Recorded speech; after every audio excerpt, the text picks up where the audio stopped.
All right, welcome to The Explainer. Today, we are diving into one of those truly massive questions.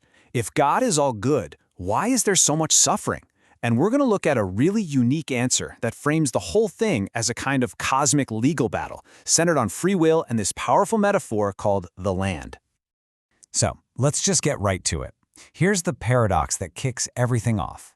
If you have an all-powerful, all-loving God, why on earth would he build in the option for his creatures to choose chaos, to rebel?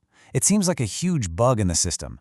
But, according to the theology we're exploring, this freedom isn't a bug at all. It's actually the most important feature. So, to see how this all fits together, we're going to walk through 5 key ideas. We'll start with why real love demands free will, and then we'll unpack this core concept of the land. After that, we'll see how humanity gets roped into a universal test, look at the ultimate proof that's presented, and finally, see how this is all supposed to lead to creation being made complete. Okay, let's dive into part 1, because this is really the foundation for everything else. This whole argument hangs on a simple but profound idea about what love really is. The key is what we mean by free will here. We're not talking about choosing what to have for breakfast. This is the ultimate choice, the ability to say yes or no to God. Because, as the thinking goes, without that genuine choice, a relationship doesn't really mean anything. I mean, just think about that for a second. If God created beings that were hardwired to obey, like robots, well, that's not love, is it? It's just programming. It's force. For love to be authentic, the option to reject it has to be just as authentic. And that's the logic here. The risk of rebellion was enormous, yes, but it was absolutely essential for true love to even have a chance to exist.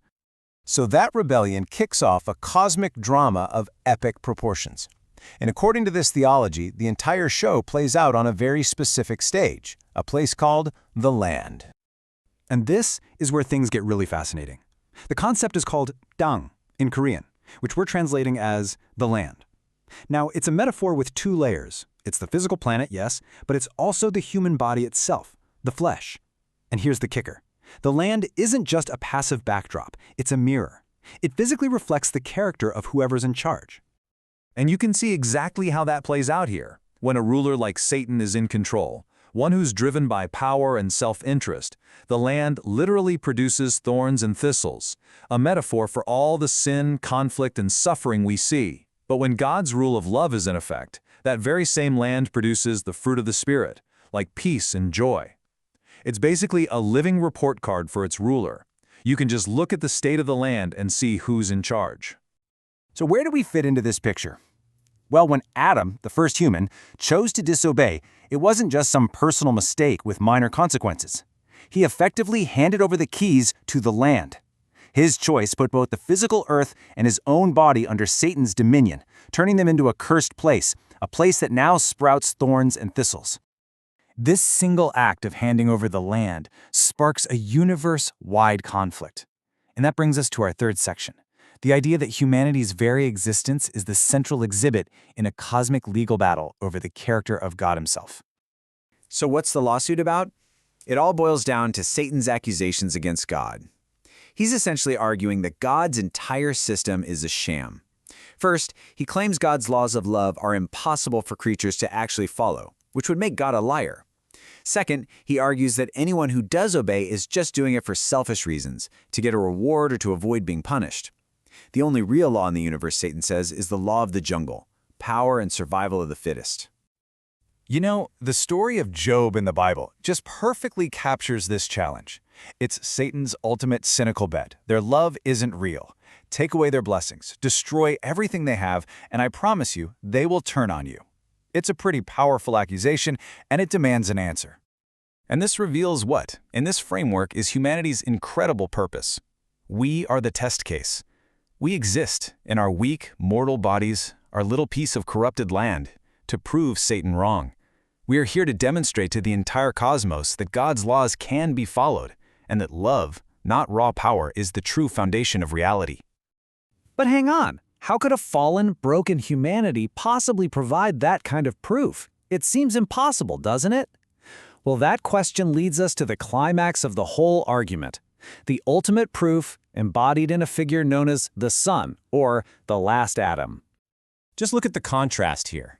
The first Adam, he started out in a perfect world, an uncursed land, and he failed. He handed the keys over to Satan. The last Adam, the Son, does the absolute opposite. He willingly steps into the cursed land, into a weak, suffering human body, and from there, he perfectly obeys God. He beats Satan on his own turf and completely demolishes his entire case. And this right here is the absolute linchpin of the whole argument. The Son's perfect life and his death, they weren't just a sacrifice. They were presented as definitive legal evidence in this cosmic court, the ultimate rebuttal. He proved, under the worst conditions you can imagine, that God's law of love is possible and that true obedience can come from love, not from fear. But the proof doesn't even stop with him. The Son's victory opens the door for other people, called the first fruits, to also live according to God's law. In this cosmic court case, they are the corroborating witnesses. They pile on more and more evidence that just completely dismantles Satan's claims and vindicates God's character. So, the evidence has been presented, the cosmic court case has been won, so what happens now? Well, we move into the final act of this grand drama, the resolution of the conflict and the restoration of everything. So here's how it all wraps up. First, the proof is presented, and it shows God's law is just. Second, with that undeniable evidence on the table, Satan is judged, and no one in the universe can say it was unfair. Third, the Son's victory now works to cleanse the land, both our world and our bodies, from that curse. And all of this leads to the final step, a perfected creation. And this is the end game. The whole long, painful, messy story of history was, in this view, a process to perfect free will. The point was never to get rid of our choice, but to bring us to a place where every being, fully understanding the alternative, freely and joyfully chooses love. That's when creation is finally complete. Okay, wow, that was a lot. So let's just quickly recap the four main pillars of this whole argument. Number 1, real true love requires the incredible risk of free will. 2, our world and our very bodies, the land, are the stage for a cosmic battle over God's character. 3, the Son's perfect life acts as the ultimate proof that God's way of love is not only true but possible.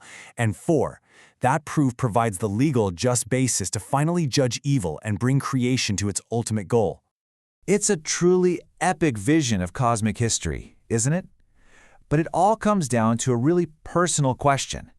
If our own bodies, our own personal land, are a stage for this cosmic battle, what does that mean for our daily struggles, for our choices, for how we live our lives?